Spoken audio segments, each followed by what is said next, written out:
Olá, estudante! Continuando a semana de acolhimento do ciclo 4, quero lembrar que o PET 4 está disponível para download no site estudeemcasa.educação.mg.gov.br. Quem está conosco é o professor Fernando Rangel, da língua inglesa. E nessa aula nós vamos retomar o tema Apresentações em Inglês, que foi necessário para que os alunos pudessem resolver os exercícios do PET 3. Não é isso, professor? Olá, estudante. Olá, Bruno. Olá, Valdene. Estamos aqui para mais uma aula do ciclo de acolhimento, semana de acolhimento do ciclo 4. Então é um momento muito importante para nós, que é para dar um passo à frente, nós temos que rever o que foi feito, analisar o caminho, o percurso, para a gente mudar alguma coisa e esclarecer algumas dúvidas pendentes. Então, as nossas dicas de toda a aula, para a gente aproveitar isso para firmar mais o inglês. How to protect yourself. Don't forget to wash your hands. Don't forget to cover your face. Clean your objects. Don't touch your eyes, your nose and your mouth. Please avoid crowded places and cook your food thoroughly. São as dicas boas, porque a gente vai aproveitando isso aí para aprender inglês também.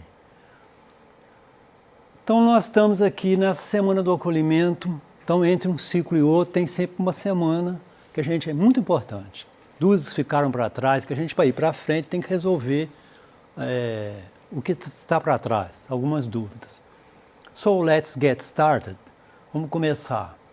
Então, a aula é do 6º ano, nós vamos começar por uma tirinha que começa bem simples. É muito interessante a gente começar com o 6º ano, que vira um pouco inglês, Bruno. Praticamente, como começou em março, eles se viram talvez nem um mês de aula direito. Então, o 6º ano tem que ter aquele carinho especial que a gente tem, aquelas expectativas que o estudante tem de ver aquela língua nova, como é que é aprender inglês, aquele entusiasmo, a gente não pode, tem que sempre alimentar aquele entusiasmo. Então, é um prazer a gente falar com você, estudante do 6º ano. Então, a gente vê essa tirinha aqui. Vamos ler ela. Eu não quero aprender a nadar. Eu não preciso disso. Eu vou ficar em terra firme o resto da vida. E se você cair de um barco? Grande coisa. Então, a gente vai pegar as perguntas, interpretando a tirinha. Você tem um pensamento parecido com o de Calvin em relação a aprender e estudar inglês? Justifique sua resposta.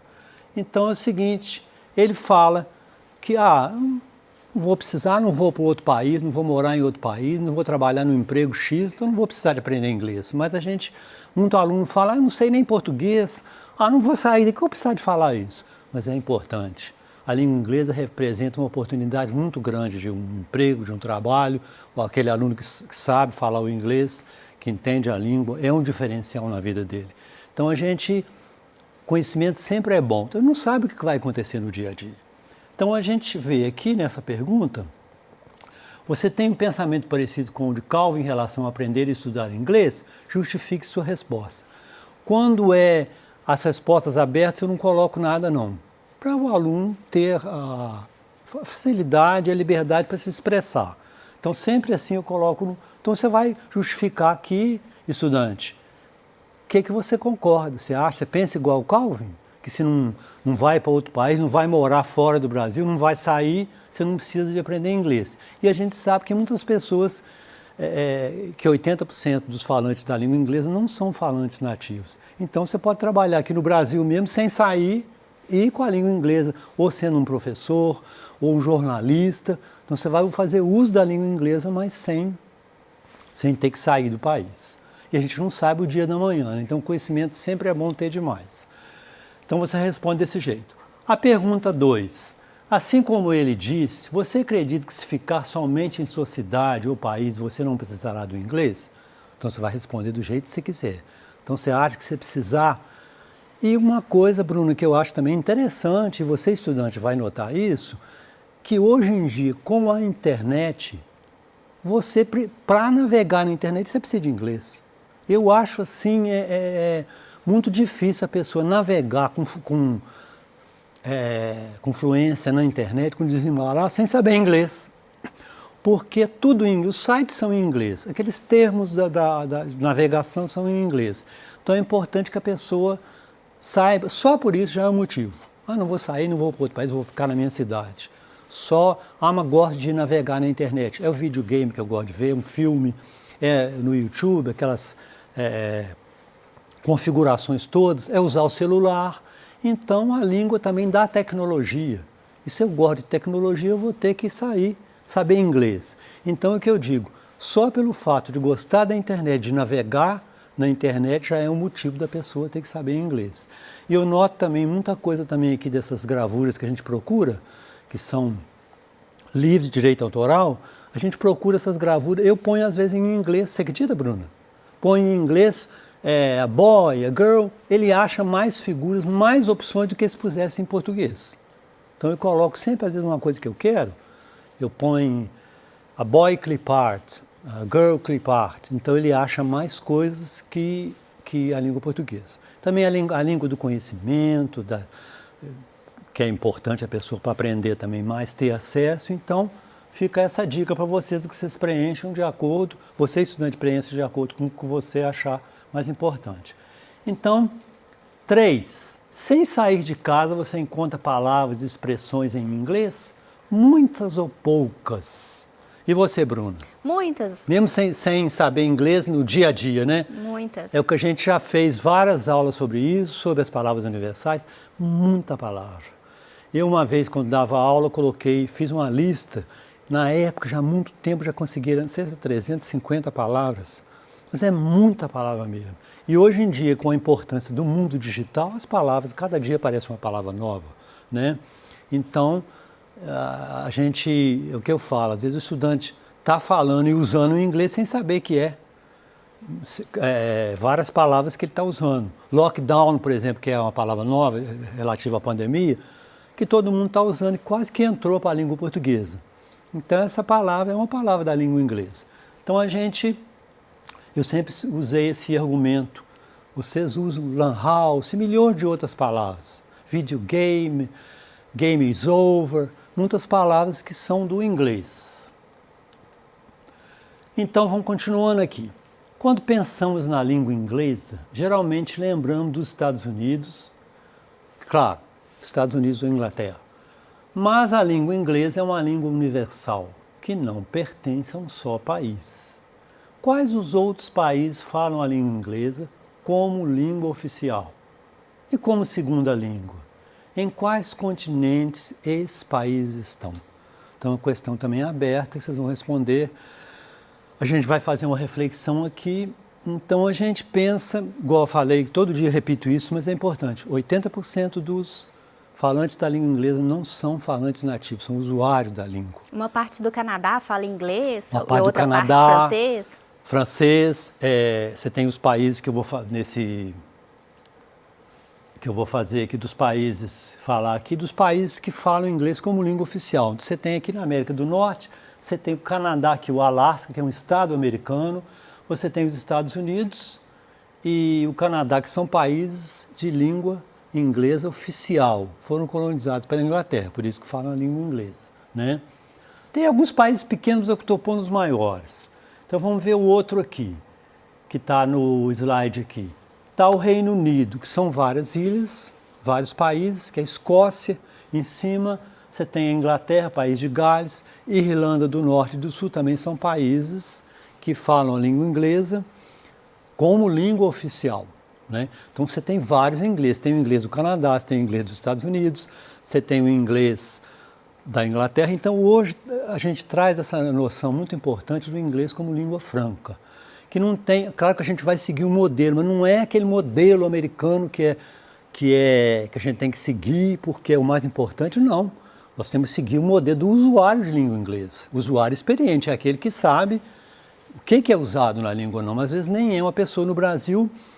Por exemplo, o New York Times ou outros jornais grandes americanos, eles têm filiais em outros países. Então você vê notícia em língua inglesa escrita aqui no Brasil, que é escrita por uma pessoa que nem é inglês, nem é nativo. Então é aquele inglês que pertence ao usuário. Tá em outro, às vezes nem está em outro país e tudo, né? Então a gente tem a Inglaterra. Continuando aqui, nós temos a África do Sul também, que fala inglês como língua oficial, tá? Nós temos aqui a Austrália e a Nova Zelândia aqui perto também. Então esses países são a Guiana inglesa e outros países pequenos que falam também o inglês como língua oficial, tá? Então vocês vão colocar ali quais que é a primeira língua. E outros falam muito, o Japão usa muito inglês, e um país muito importante, que não é língua oficial, mas que é um grande, um país que, assim, muito importante na língua inglesa é a Índia. Quase a segunda língua da Índia é o inglês, todo indiano fala inglês. Então isso é importante. Então eles têm também uma certa autoridade na língua. Você vê um indiano que é um usuário, então são usuários de língua, da língua inglesa. Então você vê um texto, uma coisa escrita por um indiano em inglês, é uma coisa com uma certa autoridade de um usuário experiente, né? Então não é mais aquela coisa, só o inglês americano. Eu vi uma vez esses vídeos que a gente pesquisa muito e vê muito vídeo, como pronunciar as palavras, nome de marca, do jeito que você está pronunciando errado, como um americano pronunciaria. Mas de repente o nome Hyundai, que é o carro, mais marcas de tênis, mais não sei o quê, quer dizer, aquilo ali é um vídeo como o americano pronuncia, mas você tem o europeu, você tem a marca, cada lugar do mundo pronuncia de um jeito. Então não é mais aquela coisa como o americano pronuncia, não são donos do inglês. Essa que é o importante. Então vamos lá, continuando aqui. Nem sempre será necessário ser um expert em inglês para responder a perguntas sobre um texto. Seu conhecimento geral sobre o mundo, conhecido como background. Background é o conhecimento de fundo, conhecimento prévio, né? Conhecimento anterior. Conhecimento prévio, né? Permite que você faça inferências sobre um assunto de acordo com o seu conhecimento prévio. Então, que a gente já falou muito isso em leitura, traz muito no sexto ano, principalmente traz muita leitura, aqueles diálogos simples, e a leitura de textos, mesmo que o aluno não saiba uma palavra de inglês, ele vai ter as palavras transparentes que são iguais, parecidas com o português, ele vai ter a figura num texto jornalístico, vai ter a legenda, vai ter várias informações, o título. Então, tudo isso aí vai dar a ele, intuir pelo menos qual é o assunto, qual é o tema do texto, sem saber o conhecimento linguístico. O conhecimento linguístico é a gramática, que é o vocabulário. Sem saber inglês, ele vai, isso aqui está falando disso, a figura está mostrando isso. Então, isso são estratégias de leitura. E o conhecimento prévio do tema. Você sabe o conhecimento prévio do tema, você já vai fazendo inferências de uma coisa ou de outra, né? Então vamos lá aqui. Então o texto que a pessoa pegou aqui, quem elaborou o PET, foi um texto sobre o jogador Messi. Leia o texto abaixo sobre Lionel Messi, capitão do time de futebol Barcelona e da seleção da Argentina, e responda às perguntas. Então vamos lá.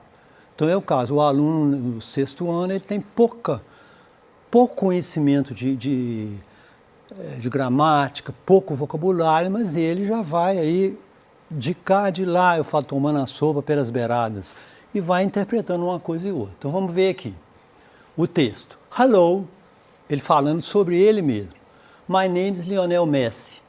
I'm 33 years old, tenho 33 anos.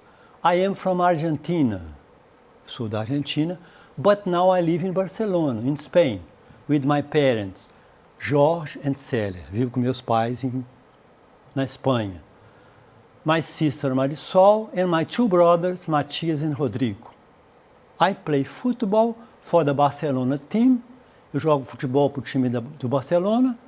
And the Argentine national team, o time da Argentina, nacional. I love playing football. I also like cooking and watching TV. Eu gosto de jogar futebol, eu também gosto de cozinhar e assistir televisão. Então ele fala a idade, informações, que é muito importante o estudante já saber essas informações para falar dele, para se apresentar a alguém, né? Então nós vamos aqui, baseado no texto, qual a idade de Lionel Messi? Então vamos ver aqui, qual a idade dele? Qual a idade de Lionel Messi? Então, está falando no início do texto. 33. He is 33 years old. Ou a gente pode falar he is 33. Tem 33 anos, né? Em qual frase ele diz de onde é, qual parte do texto que ele diz que é a origem dele. Então vamos lá olhar. I am from Argentina. A gente pergunta, where are you from? De onde você é? I'm from Argentina, I'm from Brazil. Que é para saber a origem. Quais os nomes de seus pais? Então a gente vai, George and Celia are his parents. Olhando no texto, George and Celia are his parents. Parents é pais, não parentes. Então é uma palavra que pode confundir um pouco. Então vamos lá, continuando. Além de jogar futebol, o que ele gosta de fazer? He also likes cooking and watching TV. Ele, em vez de falar o Messi, eu falo ele, he, o pronome. Gosta de cozinhar, he likes cooking and watching TV. Então ele gosta dessas duas coisas. Em qual país ele vive? He lives in Spain. Ele mora na Espanha, na cidade de Barcelona. Então, a tarefa que o PET propõe é você olha para o texto do Messi e escreva sobre você mesmo, muito importante. Conte seu nome, sua idade, onde você é, onde você mora, com quem você mora, quais frutas você gosta, se pratica algum esporte. Então você vai pegar e fazer, basear naquele texto do Messi, criar o seu texto. Então vamos lá. Vamos praticar a escrita, o verbo to be, usado na afirmativa, negativa e interrogativa. Então aquela outra tarefa vocês vão fazer baseado no texto do Messi. Então vamos lá, e vai usar muito nisso para se apresentar, para falar de si o verbo to be. Então vamos olhar esse exercício. Hello, my name is Jonathan. Eu peguei o nome de um aluno. Fictício, né? I'm Jonathan, que seria? Porque o resto é igual, vocês vão colocar my name is Jonathan. I'm 12 years old. Tenho 12 anos. Tá? Os outros podem fazer, mudando só os nomes. I am from Brazil. Sou do Brasil. And I live in Montes Claros. With my parents. Aí eu coloquei o nome dos pais. Marcelo e Teresa. I have one sister and two brothers. Uma irmã e dois irmãos. Wagner e Flávio. O nome dos irmãos. I'm a student. A student, que trocou. Eu sou estudante. And study at, estudo na escola estadual Afonso Pena. Também uma escola fictícia. Uma escola do estado, né? I love sports. Não tem esse S apóstolo aqui. Sports, que isso é o caso possessivo. Gosto muito de esportes. I also like cooking. And reading, gosto de cozinhar e ler. Então, cada um pode pegar esse padrão, esse modelo e fazer o seu texto, né? Então, nesse exercício também é importante um exercício com o verbo to be, que é usado para falar de si, para se apresentar. Então, vamos ver. I am from Brazil. What about you? E você? Where are you from? De onde você é? She is a student. Mary is a student too. Mary é uma estudante também. We are teachers. This is my friend Jonathan. Este é meu amigo Jonathan. Uma coisa que a gente vai... esse modelo que eu peguei aqui, que a gente vai pegar aqui, que é um modelo que eu fiz assim, no sentido de cada pessoa fazer... Porque eu fazia muito na escola, quando dava aula, a gente escrevia para outros países, aquele correspondente, aqueles pen friends, são chamados pen friends. Então, o que é o pen friend? Eu fazia uma carta padrão. Eu sou tal, todos são estudantes, então o aluno vai completar aqui alguma coisa que ele que é diferente dos outros, porque estudante todos são. Então, o irmão, irmã, a palavra vai ser igual, você vai mudar o número de um irmão para o irmão. Então, Brasil, todos são do Brasil. Então, ele ia mudar a idade, geralmente são 12 anos. Então, fica aí a mesma coisa, vocês vão fazer esse texto e agradeço muito vocês terem assistido, espero que tenham tido um bom proveito dessa aula and see you next class.